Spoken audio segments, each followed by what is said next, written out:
Morning. It's Wednesday, September 23rd. It's a little after 9 in the morning. I knew I was going to make a video. I knew it was going to be long. Um, so, but this morning this isn't what the video was going to be about, but this morning, Mark from the water department showed up with his little sidekick, Sam, and came and asked. They showed up just before 9, so just literally less than 10 minutes ago, and got out of the truck, and I went out and walked towards the fence, and Mark was like, came to see if we can put the water meters in today. And I'm like, not at this time. And he's like, okay, that's all I need to know. And they turned around and left, and I turned around and walked back. So I guess that's going to be their latest move in trying to get me to do what they want, is saying that they came here to put the water meters in, and I refused. When I didn't refuse, I just said not at this time. But they showed up unannounced. Nobody called, nothing. I didn't call them, so yeah, I guess that's their latest attempt. Yes, I am wearing lipstick. I actually enjoy wearing lipstick. But with wearing a mask all the time, it's not possible. It's pretty much the only makeup that I have. But anyways, the topic of today's video is I've lost the ability to get financing thanks to this witch hunt that the village is on with me. They've caused me to lose financing.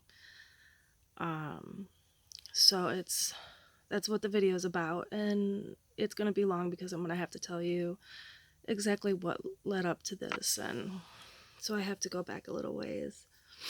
I only found this out yesterday, so I'm still trying to wrap my mind around it.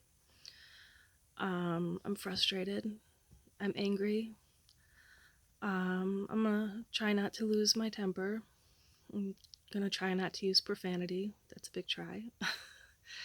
But yeah, so here it goes. Going back away before Chadwick was even on the radar. Peanut, he's growling. I lived in a town called Plano. I bought a home there and closed December 31st of 2009. It was a foreclosure, so I got it for a deal. And at that time, I was on Social Security disability, but I was still able to work part-time. But over the years, my heart condition got worse, and I eventually had to leave because I couldn't even manage to work a 4-hour shift. So I had a house. I had never missed a payment, never made a late payment. I'm sure payments didn't get there by the first always, but you have that grace period of like 15 days. So I'm pretty sure never missed a payment, never made a late payment. And after I lost the income from my part-time job, I no longer had enough money to make ends meet. I was still making my mortgage and all the bills that needed to be paid, but there wasn't enough to pay for like prescriptions or food or gas or car insurance. So I went to my mortgage company and I asked for a hardship loan modification, and that's supposed to protect you from foreclosure. And so that was a huge debacle within itself. So we're not going to get into that because I want to try to stay on track because I tend to ramble. But so I applied for the hardship loan modification. But what I didn't realize was that there was 2 banks involved. There was the bank that owned my mortgage and the bank that had the right to service my mortgage. And I had done the hardship loan modification with the bank that had the right to service the mortgage, and they never communicated to the bank that owned my mortgage that I had done that. And I have since, I knew it was shady and I didn't think it was legal, but I've since talked to a vice president of a bank, and she said what they did was absolutely illegal. But I fought for 3 years to save my home because, I am disabled, and I knew, you know, it would be difficult for me to ever have a home again if I lost that. So I fought for 3 years to save my home. Didn't work. Did not work. I lost my home, which, blows my mind because, like I said, I never missed a payment, never made a late payment, and I still lost my home to foreclosure. So, what happens with the foreclosure is the bank sells the property to recoup their losses. And usually the bank just kind of breaks even. There might be, because they want all their back money, they want all the legal fees and late fees and all of that stuff. And normally things break even. Sometimes there might be a couple $100 left over, and it's what's called a surplus. And the homeowner, in this case me, is entitled to whatever surplus funds are there. And like I said, normally it's just a few $100s. Normally people don't get anything, but mine was just shy of 16,000. It was actually $15,807.55. And I've known that for not quite a year. It's been a little under a year I've known that was there. But I held off on taking it because once you take the surplus, you can't contest the foreclosure anymore. And like I said, I knew what they did was illegal. I just didn't know how to prove it. But then talking to the vice president of the bank, she said it was illegal, so I felt kind of validated. But she said by the time, the time it would take to go through the legal process and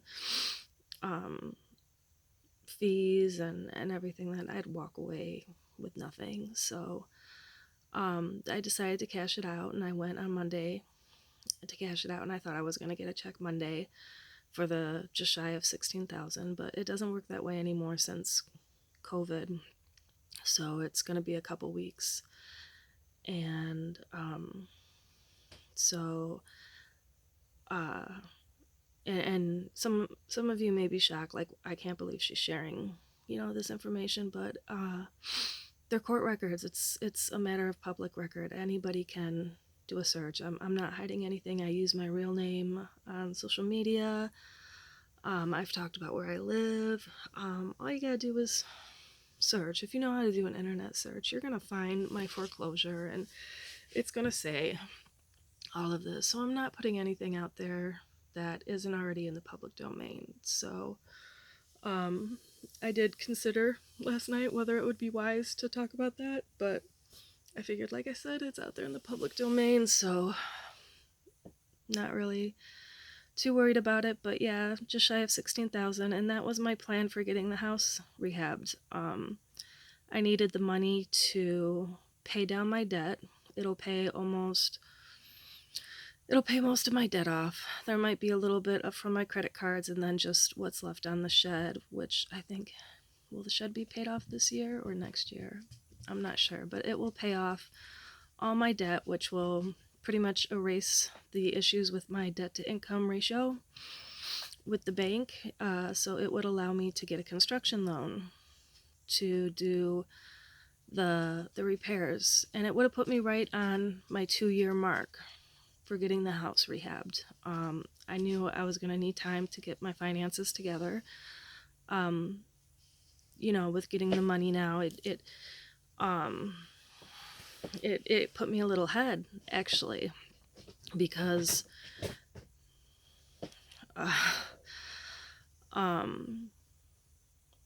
it would allow me to get the money, and then at this point it's going to take a couple weeks. They changed how they did it because COVID. You used to be able to just go in and get a check. Now they have to, it goes down to the Treasury Department, and it takes several weeks. So I don't know when I'm going to get the money, but sometime in the next month or so, I would assume. But pay everything off, and then credit reports need a little time to update all that information so the bank can pull it and see all those things are paid off.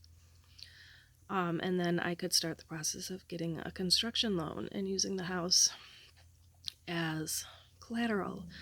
And this is where I run into a problem now. How this little witch hunt that the village has been on with me has completely screwed me over. Stop it. Hey, stop it. Don't argue. So, I went to go see the vice president of the bank. It's in Milledgeville. Her name's Deb. She's wonderful. She's the one who went to bat for me before. I did get denied for the loan, but I didn't have any animosity. I knew it was a long shot with my debt ratio the way it was. So, and I respect that. They're a conservative bank. So I did open accounts with them, and I went back to her yesterday. I made an appointment, and I brought the court slip showing how much I was going to get, and I said, okay, what's my game plan now? And we get along. I ended up being there for 2.5 hours because she and we talk about everything. We were talking about politics and, the city drama. But I mentioned to her, because it involves the house, I'm like, I was in the paper that an article ran about me, that the village board meeting was mostly about me and all this stuff that's been going on, and how they threatened eviction, and that I had the city clerk on voicemail and on video, threatening to evict me, and the lawyers involved, and that completely changed everything. Because what happens is, when they give you, there's secured loans and there's unsecured loans. Unsecured loans are like credit card. There's no collateral. Secured loan is like a mortgage, construction loan, refinance. They hold the house as collateral, the house and the property. And they need to know that if they're going to extend a loan, that they fully own the house, that nobody else can lay claim to it. So they need to know that going in. And with Deb threatening to evict me on 2 occasions now, and the lawyer being involved, and him being given authority to do whatever he needs to do to force me to comply to their wishes, which, again, I hate that word force. When a man forces a woman to do something, it usually is rape.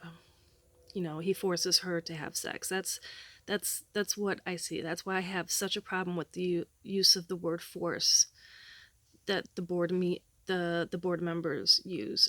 I don't like it, what it implies.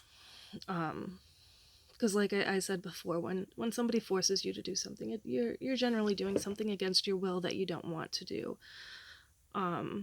But yeah, so now that they know, the bank knows that all this is going on, which, again, there's no point in hiding it from her. It ran in the paper. She knows I'm living off-grid. I don't hide anything from anybody. She knew I was living off-grid on the property. And so yeah, so I can't get the loan now, because there's the possibility of them trying to evict me from my property, in which case they would seize my property. So I can't get the loan now, because there's that. So the only way at this point I could get a loan now through them is for the lawyer to write a letter saying that the village of Chadwick has no legal authority to evict me from my property, or seize my property. So I would need the lawyer, Ed Mitchell, I think that's his name, Ed Mitchell out of Lanark. I would need him to write a letter to that effect, but that's never going to happen, because that would be admitting that they attempted to force me to do something that wasn't legal. They didn't have the legal authority to evict me.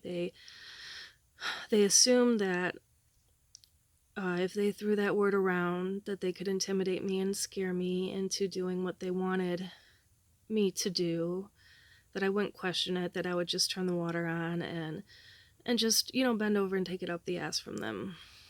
And they don't know me very well. I fought my foreclosure for 3 years.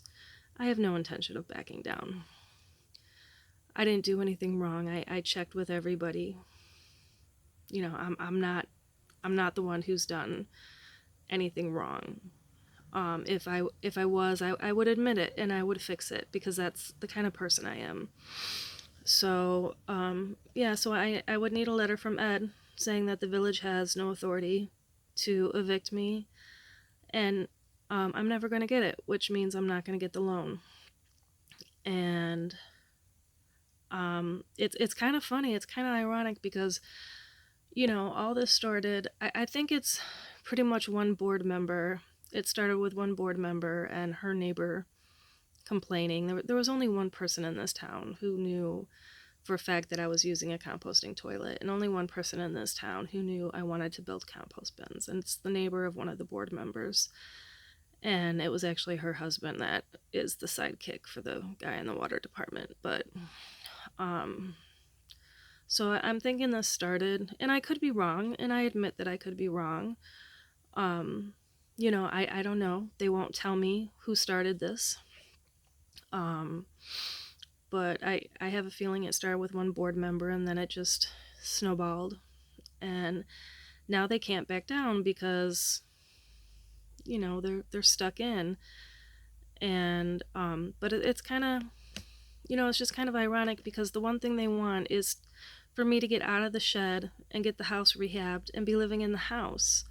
But now, because of their little witch hunt, I can't. I can't. I can't get financing. I'm not going to get this place rehabbed without the money to rehab it. So it's kind of funny. The one thing that they wanted me to do is now the one thing that I can't do because of their interference. So what was a 2-year plan, it's not going to happen now. The only way I'm going to be able to rehab the house is to self-finance the rehab. But again, more personal information. I'm on Social Security disability. I make just a little over $1,500 a month. So I think it's like a little over $18,000 a year. There's a fly on there. So yeah, a little over $18,000 a year. The rough estimate to rehab the house is $40,000 at $18,000 a year. Yeah, we're looking at a minimum of 5 years that I'm gonna have to live in this shed now, thanks to them. And it's been fun. I enjoy it. It's difficult, especially for somebody who has a heart condition and fibromyalgia. It would definitely be easier living in the house, and that's what I planned on doing. But now, thanks to them, it's not going to be a reality anytime in the foreseeable future. So yeah, so thanks to the city board members and the trustees, I now can't get a loan. I'm up against a brick wall, and I just found this out yesterday, and I need some more time to digest it. And as I think things through, hopefully I'll be able to come up with other options to make this work. Hopefully. Yeah, no. So, yeah, it's just ironic, though, that the one thing they want is now the one thing that they've prevented from their intervention. So, it's kind of funny, but, finding some stuff out about the board, they're a bunch of children. They're a bunch of adult babies. I guess, going back through the newspapers, these adults who run this city board, they argue amongst themselves. they hate each other. They're at each other's throats. They can't make decisions because they can't agree on anything. And they've had board members resigning because they can't get along with each other. And they've made the front page of the newspaper that I was featured in over their antics at these board meetings, because a reporter always sits in on the board meetings to report on it. And so it's just, and this has been going on for years. I guess it's been going on for years. So basically, the city board is run by a bunch of adult babies. So they need to grow up, basically. Um, and it's just ridiculous. They need to grow up and do the job that they're there to do. And it's kind of frightening because this town is only this is probably based on the last census, but the population is 550.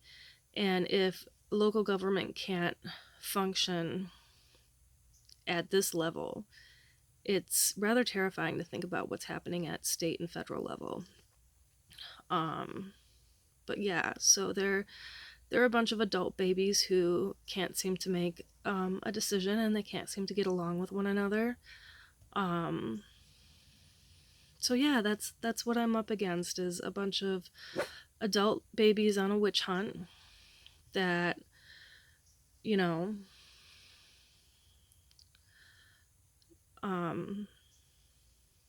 no. So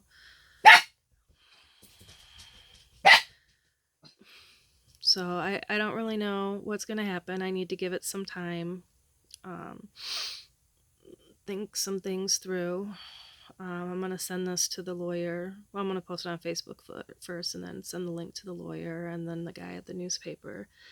But yeah, so I cannot get the loan I need to rehab the house at this point, thanks to the interference of the board members.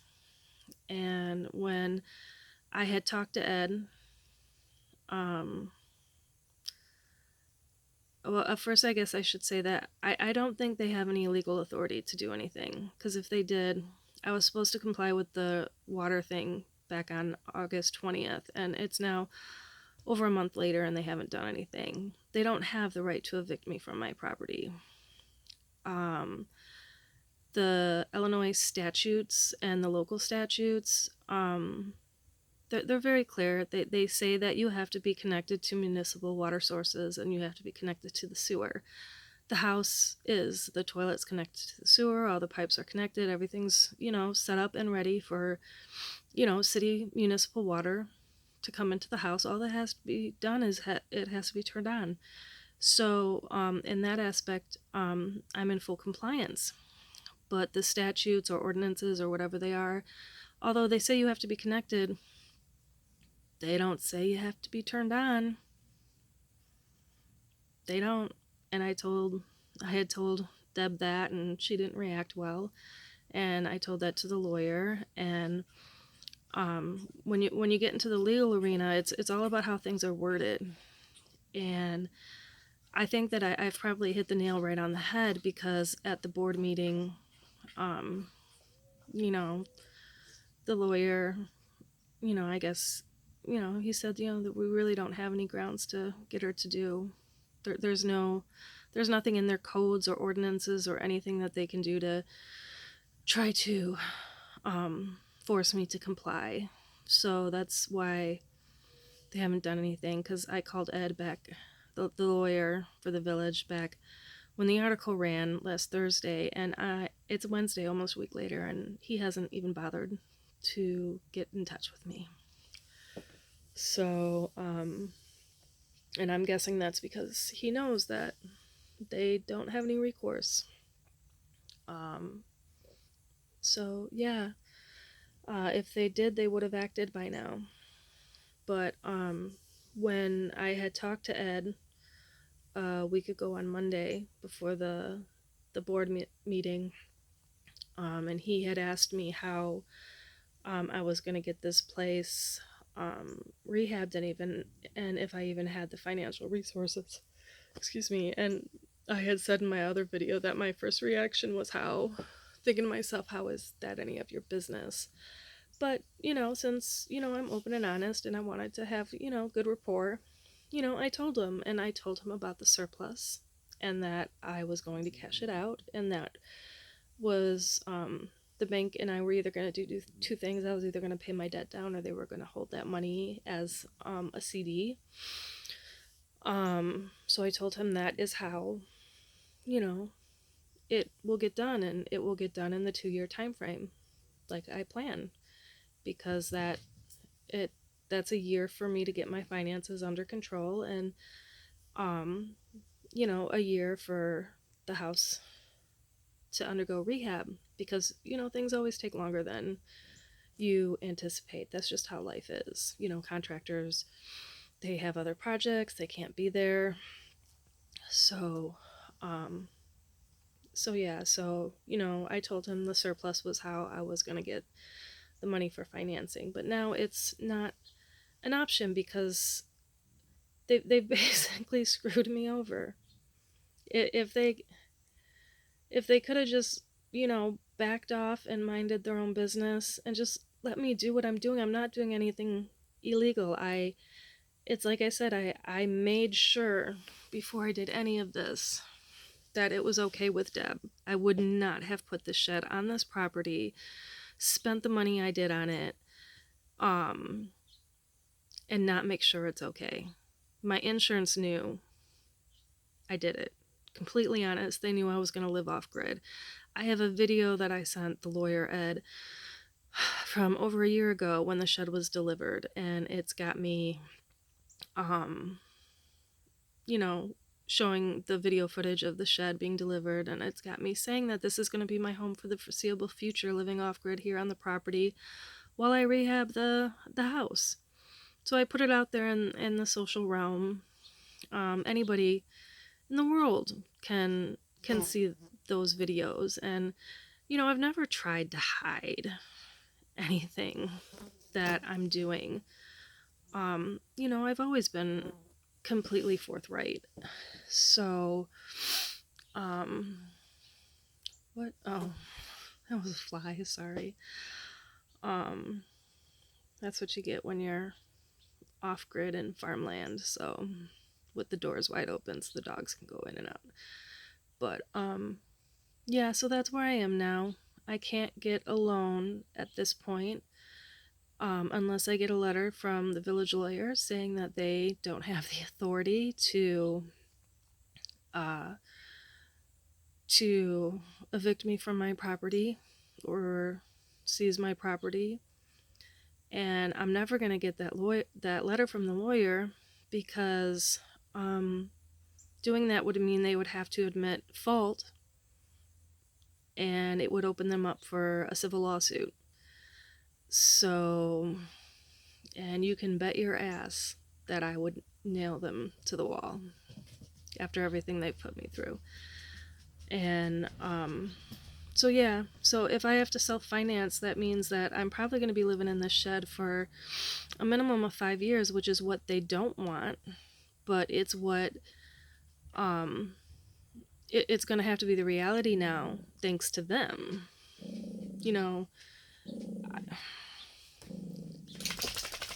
It blows my mind.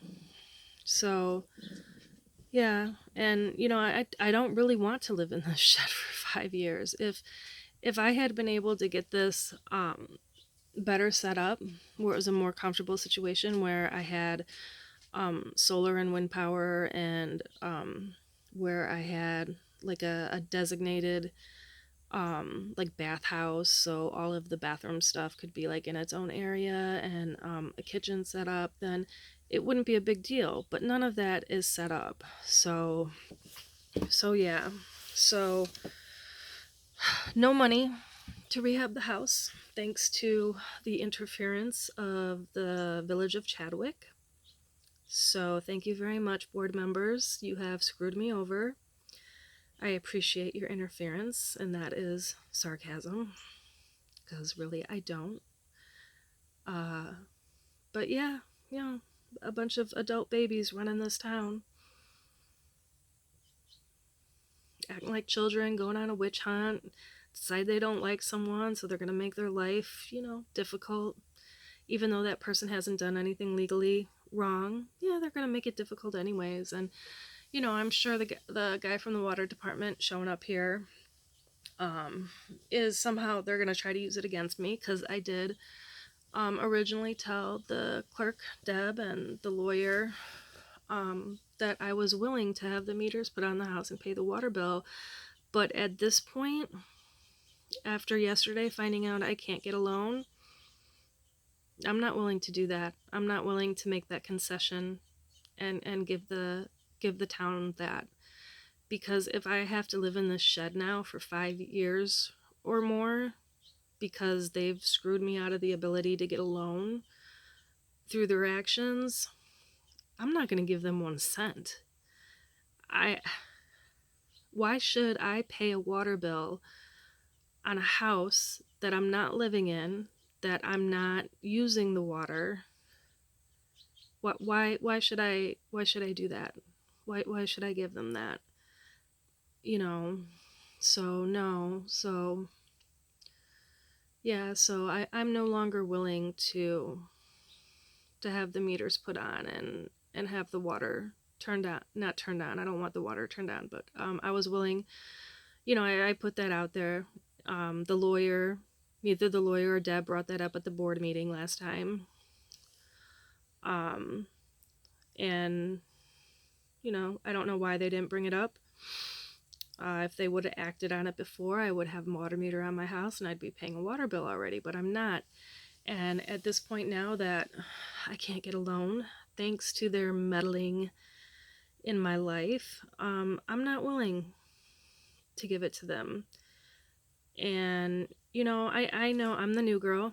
I'm not from the area. I'm rocking the boat. I don't fit in. I've never fit in. I've always been a loner. Going all the way back to, junior high school, I was never part of a group. I kept to myself. I was a loner. I'm an introvert. I like books. Prefer, the company of animals over company of most people, because I find most people annoying. But yeah. There you go.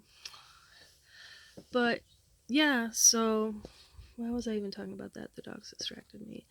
Oh, so I don't fit in here. I don't fit in here, and when somebody doesn't fit in, they become a target.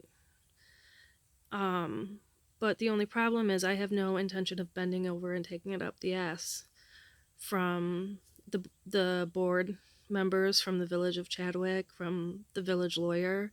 I have no intention of, just bending over and giving them what they want. I fought my foreclosure for 3 years. I'm a fighter. I'm not gonna just give in because they tell me to, because they want it. They have no legal authority. So, and I remember at the bank yesterday, she's like, you might have to use this money you're getting to hire a lawyer. I'm like, no. I'm like, it's not going to happen. No. The village is responsible for this. They're the reason that I'm not getting the money. Their lawyer is going to have to be the one to write this letter. I'm not going to get a lawyer to talk to another lawyer. No. They're going to have to, if they want me in this house, if they want me in that house and out of this shed and the water turned on, they're going to have to write the letter so that I can get the financing that I need.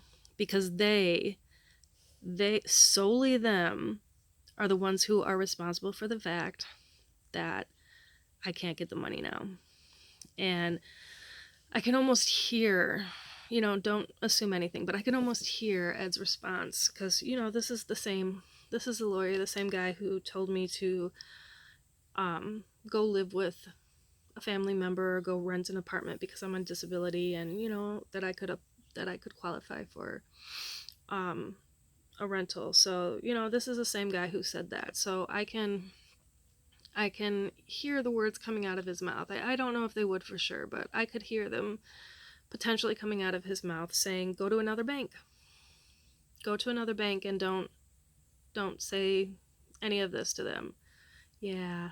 No, sorry. I'm not a liar. I'm not a dishonest person. Now that I know that this is something that a bank, a lending institution would need to know, uh, they would know. I would not hide it. When I was trying to get insurance, it took me 4 months to get insurance because I refused to lie about the state of the house. Um, so I don't lie about that. And I'm not going to say I don't lie because we all lie. We all tell white lies.